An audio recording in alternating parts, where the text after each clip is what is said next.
घराच्या दरवाजात जास्त वेळ उभं नाही राहिलं पाहिजे.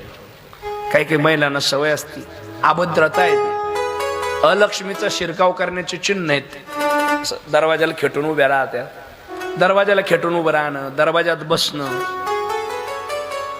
हे कुलक्ष्मीचा प्रवेश करण्याचे संकेत आहेत घरामध्ये. म्हणून दरवाजाच्या चौकटीवर कधी बसायचं नाही बाईने, कारण दरवाजाची चौकट हे भगवान नृसिंहाचं आसन आहे. हिरण्यकश्यपाला मारताना भगवान नृसिंहाने हिरण्यकश्यपाला चौकटीवर नेलं होतं, कारण तो म्हणला होता ना, मी घरातही मरू नये बाहेरही मरू नये, म्हणून त्याला दरवाजात घेतलं होतं मधीच, घरातही नाही बाहेरही नाही.